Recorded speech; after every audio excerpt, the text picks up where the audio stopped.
Welcome to Issues in the News weekly reviews on 9 News Nigeria, where we dive deep into most pressing issues shaping the nation over the weeks in recent times.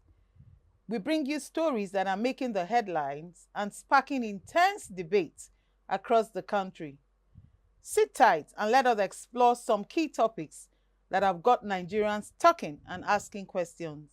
I am your regular host, Nsibel Doity, and of course, co-anchoring this program with me is Na Douglas. Good evening, Sidibe. And in the studio, we have joining us Barrister Samuel IHENSEKHIEN, a legal human rights lawyer. You're welcome, sir. Thank you very much. Good to be here. Let us quickly look at the trending news in recent times and review them together. We have the Edo Guber elections coming up in less than 24 hours. We also have the MAIDUGURI flood crisis, the fuel pricing secrecy, policy reforms, EFCC versus Yaya Bello, the minimum wage delays, and a host of other trendy topics that we will be reviewing together. Let us dive in. Barrister Samuel IHENSEKHIEN, it's less than 24 hours to the Edo State Guber election. It's an interesting one. Quite incidentally, it's also my state. That's my birthplace. Benin City is a place where as they will say when we were growing up, we have just two cities in the world: the New York City and the epic center, which is Benin City. And it's an ancestral home, and has a very old historical history. And some of us who were born there, who had some very great times, is actually we have affinity and ties with that place. It's actually an interesting one. We have contending. We have three major political parties. We have the APC, who as at now, they're actually in charge of the federal government. They operate at the federal level. We have a PDP, who quite unfortunately, they are in the scheme of things, they are in the helm of affairs presently through Governor Godwin Obaseki. And we have the Labour Party, who incidentally is feeding my own former NBA president as their candidate, Mr. Olumide Akpata Esquire. It's actually a beautiful scenario.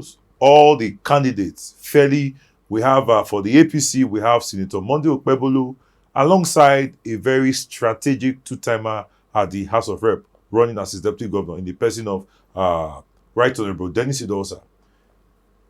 For the PDP, we have an astute businessman, a lawyer, and someone who has actually been involved in corporate governance, restructuring, and who has been head of a lot of banks and companies in the person of Dr. Aswen Igodalo, who is also having a very strategic deputy governorship candidate So in the person do you of. think the election of tomorrow will be a turning Let me point for you? let me give my analysis. Be patient. We have who just recently relinquished his position as the SSG to Governor Godwin Obaseki in the person of Osarodion Oge, who is a seasoned technocrat and a politician.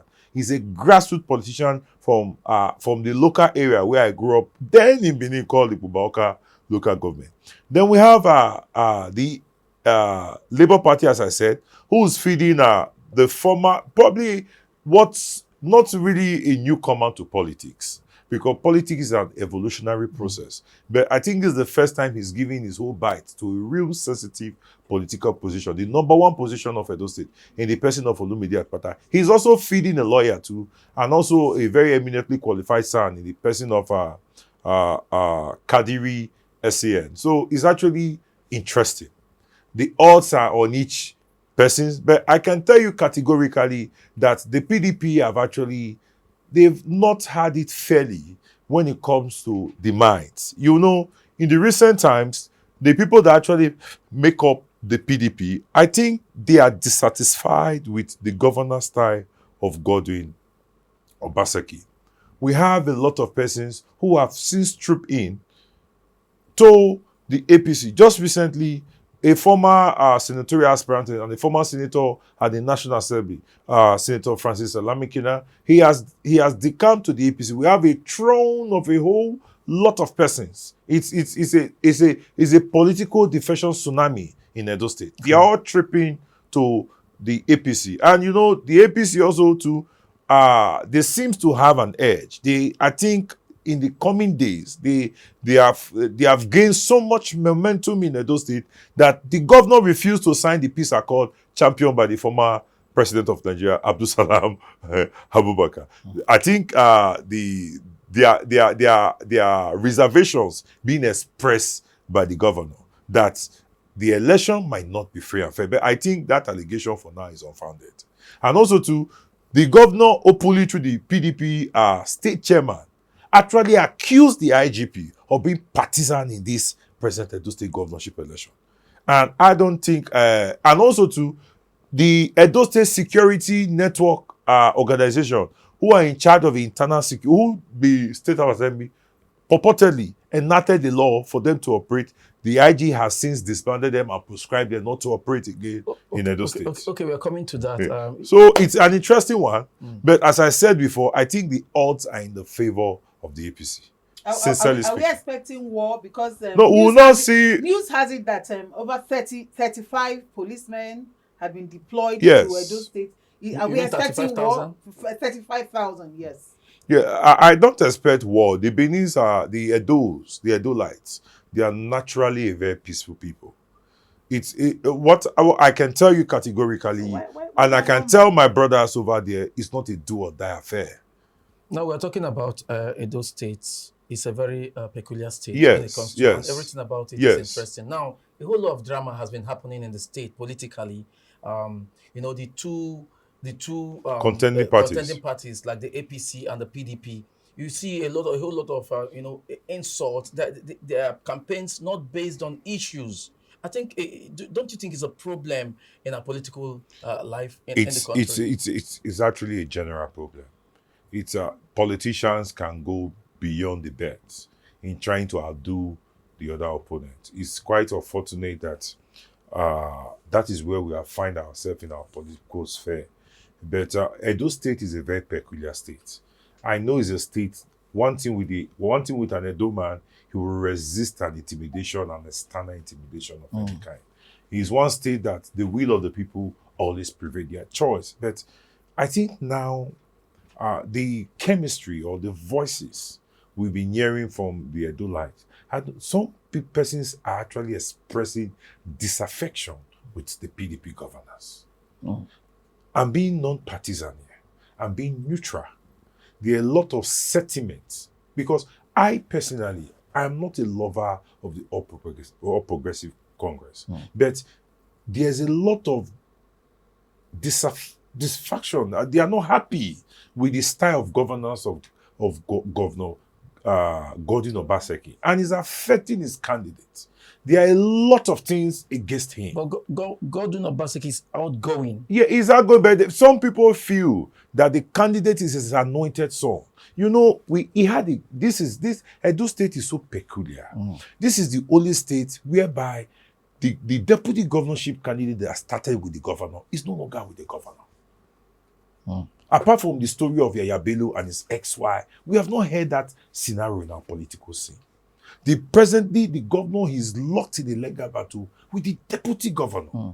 The deputy governor has won his case at the Federal High Court. The state and the House of Assembly has appealed to the Court of Appeal, and they are locked in serious litigation. He has a young man as his deputy governor, and the APC candidate, the governorship candidate, is in line. He's walking along with the former governor, Mr. Philip Shaibu, who has since decamped to the APC. So has he officially decamped? He has decamped and was received by the APC chairman in the person of Right Honorable Ganduje. In a televised section carried by the news media. So it's actually a very dicey scenario. It's actually a very dicey scenario. But at the end of the day, the will of the people will actually prevail. For further analysis.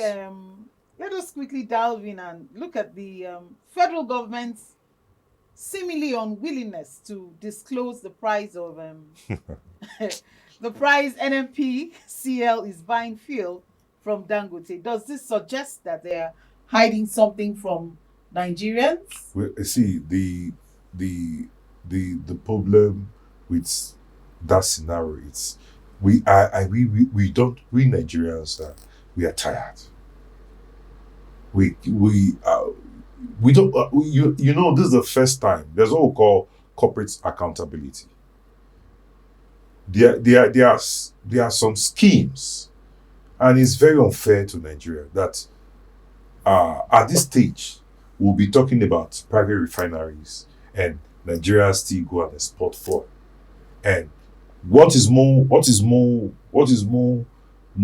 very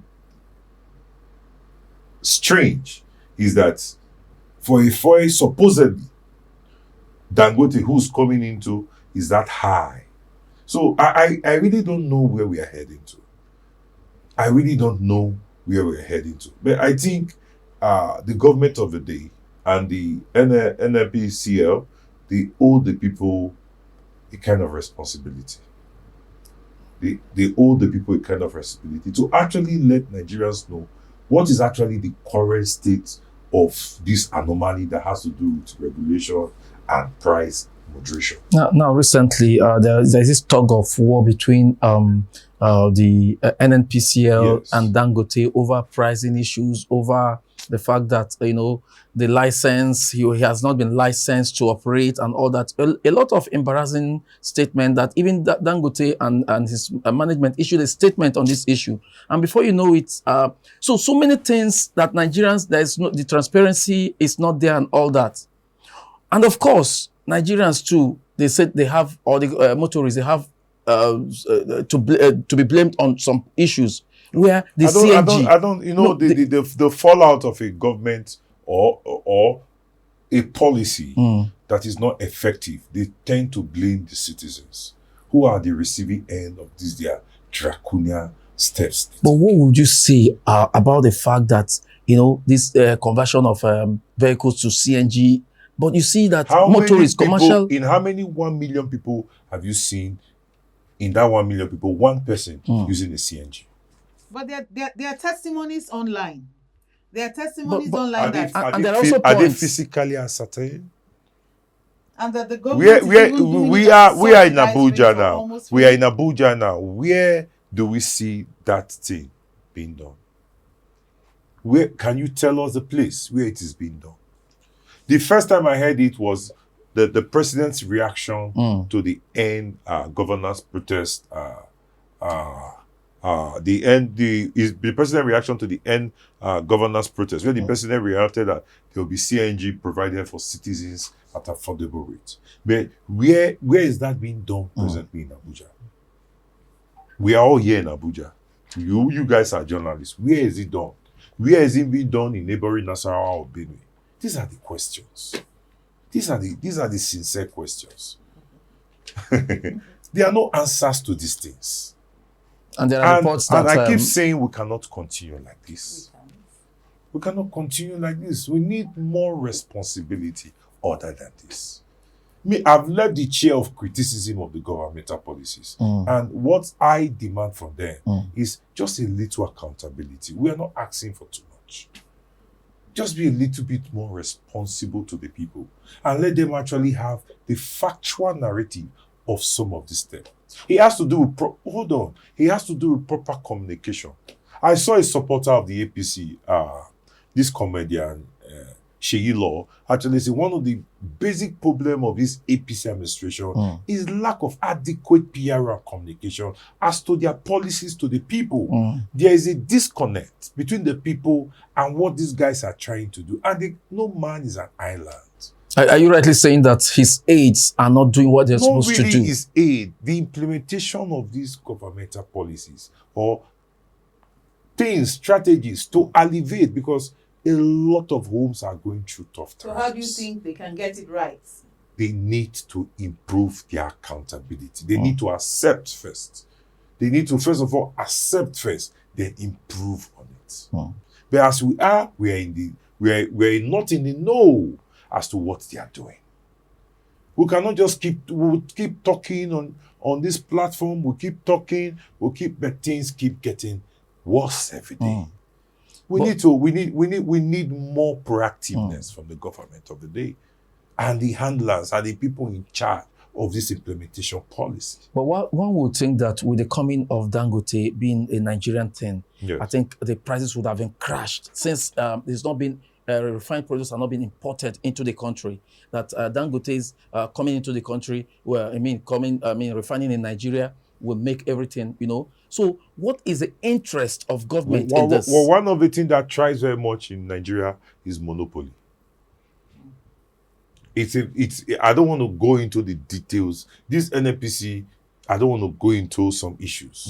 I just want to touch it from the surface level. But Nigerians would like to hear from you. No, not really per se messy. You don't even understand what is happening. You just see counter allegations and responses. There must be something in between, something not adding up. And that is why I call for proper accountability from these people. Let us know, let the people know. And Dangote should be bold to speak up so that where he needs to be supported, he will be supported. By who? By the government of the day. By the non-actors who are not people, the CSOs, and even some investors who want to see Nigeria get better. But when the thing is shrouded in, I will not say secrecy, in mysteries, we will just keep guessing. and at that point, you see Nigerians, because Nigeria is a very religious country, they will say, let's keep praying. So, but we need more than that. All right, away from that, let us look at the Maiduguri flood crisis. It's still very fresh. Do you think that the government is doing enough to alleviate the pains that the citizens of that state are going through, and what more do you think can be done to alleviate the pains? I sympathize with the people of Maiduguri as to the flooding in there. It's a very worst scenario, but you see, we are, in the first place, we should not even be talking about flooding in the 21st century. There must be something fundamentally wrong. There are people who are supposed to man these things. And so it should not get to where you now have a tsunami or a disaster crisis. Then you see all manner of I call it poverty alleviation steps, being emergency fire brigade approach. And this will not yield anything.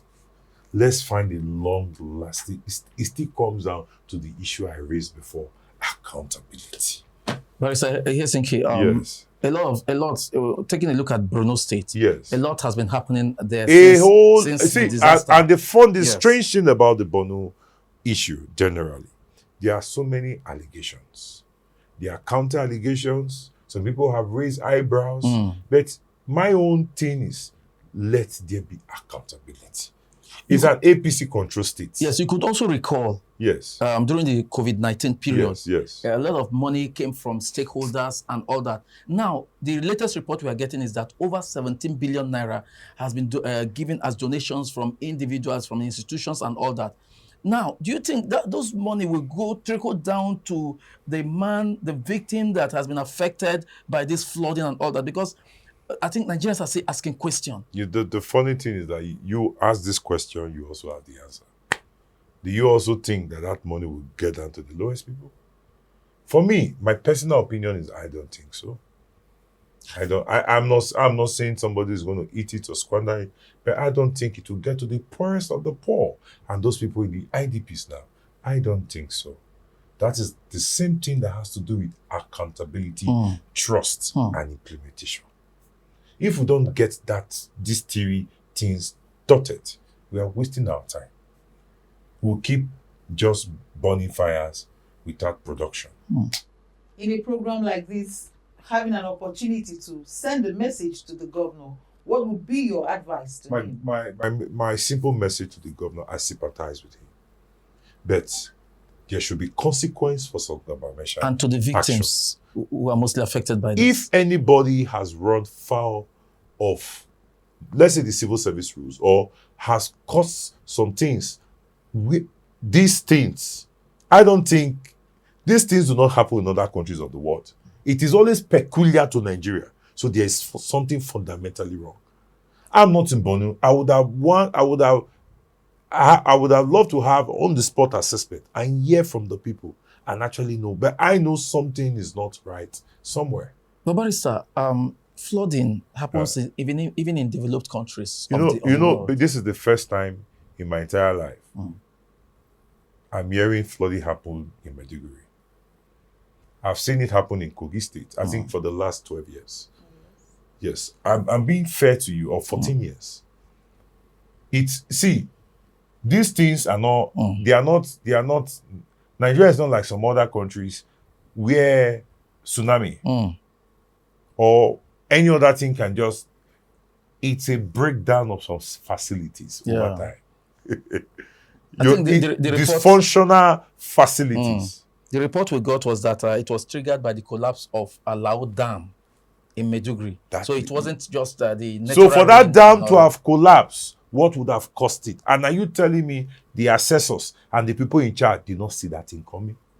I'm asking this question. The experts. The experts involved and people, that's the same thing I'm saying. Accountability, implementation, and some of these things need to be replaced. If we don't get this done, this thing will be recurring. And it might not just be Maiduguri. We need to ask ourselves, how do we get away from here? We need to consider a lot of things. Just like you are sympathizing with the people of Borno, it's unfortunate that like from the report you just made, where it's basically it's negligence. Either procedural negligence, engineering negligence, or even governmental negligence. So in whatever language, it could have been avoided. So why are heads not ruling? Because right now, heads should have been ruling. The funny thing is, we are in Nigeria. It still comes down to the point of accountability. It's unfortunate. It's unfortunate. I don't know why today's topic is a bit emotional, but that is what it is. All right, we move further. We're going further. Let's look at the EFCC versus Yahaya Bello. There has been an alleged report of EFCC's fresh attempt to arrest the former governor of Kogi State in person of Yahaya Bello. Does this signal a genuine anti-corruption effort, or do you think it is just politically motivated? To say I'm not disappointed in the EFCC. I will not be fair to but let's establish the fact that hold on. Yes, I want to analyze something. Okay. The court gave an order that a bench warrant, I'm a lawyer, and gave to the EFCC to find Yahaya Bello and arrest him. And pursuant to that, he was declared wanted to be arrested anywhere and useful information. And we heard this week that he went with some political exposed persons, went to their office. The case is coming up soonest, without prejudicing the case. The least I was expecting of the EFCC was to, since he has come to their office, was to take him into custody. Take him into custody to answer for his allegation. It's just an allegation. The case is before the court. He has not been proven guilty. So at this point, EFCC has let us down? I don't know, but they are in a position to explain better. But it's quite unfortunate that the narrative of people, if Yahaya Bello was a Yahoo boy, if it would have not been clamped down by the EFCC. And so justice should not be selective. I know, honestly, I've been to the EFCC office severally. They are trying. So their officers are actually doing a good job. They should please make Nigerians feel a sense of accountability by handling this Yaya Bello's issue. The thing is becoming an embarrassment. But I think you are a barrister, and you want you to make a clarification, because one of the reports that came out is the fact that, okay, he came with a serving governor who is under immunity, so he cannot be arrested. I don't know, because we are laymen in this. The present governor of Kogi State is not being charged to court. The person that has an allegation hanging on his neck is Yaya Bello, the former governor. Does the governor's immunity cover him? It does not extend Section 308. The immunity is for the governor and the deputy governor, the president and the vice president, even the Senate president and the speaker of the Nigerian National Assembly do not have immunity. They can answer to questions of crime. So what is so big about this Yaya What's going on? That people are not coming to ask questions. What is so big about these issues? And it got to the point that even that same day, a report came out that the EFCC even went to the guest house at Asokoro and said, I don't want to even know about that. That's an after. If they actually went there, the man came to your office. At that point, you would have just excused the other people with him and take him into your custody and let him go and have his day in court. It's as easy as that. Or is there any report coming out that maybe there's a call from a higher authority, The EFCC, they are supposed to be independent of the influence of any other arm of government. They are only answerable to the EFCC Act. And so this, as I said before, this Yaya Bello issue is becoming an embarrassment.